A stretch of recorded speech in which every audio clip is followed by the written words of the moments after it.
Good day, everyone. I am Brian Bastrelio from BEd 1 Lab 2. So for today's video, I will discuss the 5 teaching strategies. So let's start the video.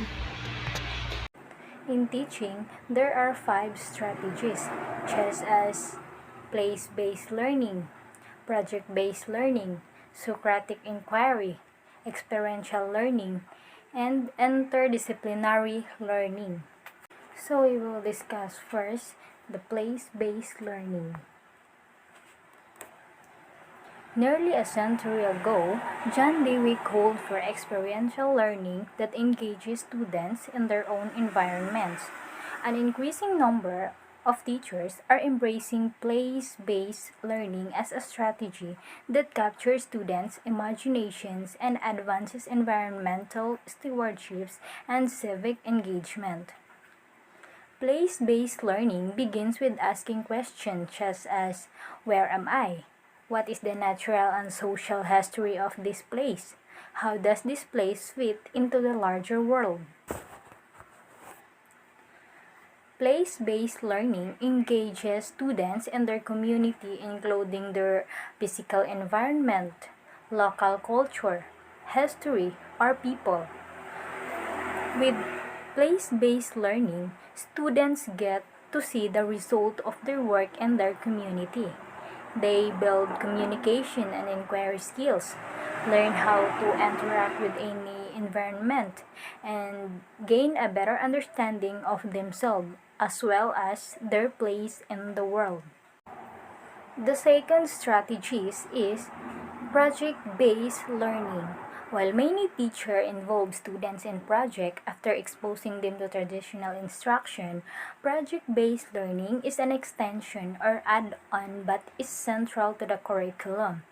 Based on challenging questions requiring complex thinking and skills, project-based learning is often interdisciplinary.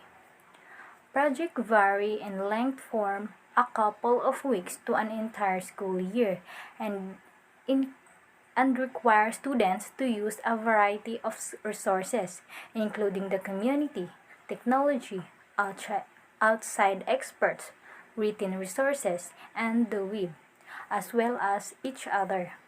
Rather than being the expert, the teacher acts as a facilitator to learning.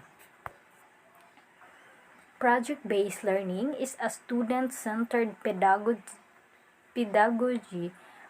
that involves a dynamic classroom approach in which it is believed that students acquire a deeper knowledge through active exploration of real-world challenges and problems. Students learn about a subject by working for an extended period of time to investigate and respond to a complex question, challenge, or problem. The third one is Socratic inquiry. Socratic inquiry is named for the Greek philosopher Socrates, who believed that questions stimulate learning rather than teaching fact and information. Socrates encouraged young people to question their assumptions, values, and preconceptions. Through this process, students uncover their beliefs, misconceptions, and values, and eventually clarify their thoughts related to the topic under discussion. Through engaging in Socratic discussion, students can become more adept of critical thinking, improve their listening skills, learn to better articulate their thoughts and ideas, and become more tolerant of diverse opinions. The fourth one is experiential learning. Grounded in the work of John Dewey and Jean Piaget, experiential learning recognizes that learning is an active process. Experiential learning is the process of learning through experience and is more narrowly defined as learning through reflection on doing. Experiential learning promotes involvement in the real world and defines the teacher's role as a facilitator of learning. The process of learning takes precedence over the behavioral outcomes and is based on the premise that learning is a continuous process with experience at its foundation. When students participate in experiential learning, they frequently follow what is known as the learning cycle. This is a process based on constructivist theory, which start with unstructured exploration followed by what developmental theorists call concept formation and concept application. The last one is interdisciplinary learning.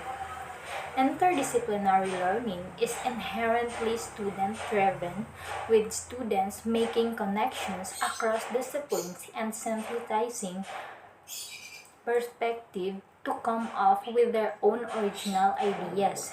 This approach empowers students to see their own voice and ideas reflected in their academic accomplishments.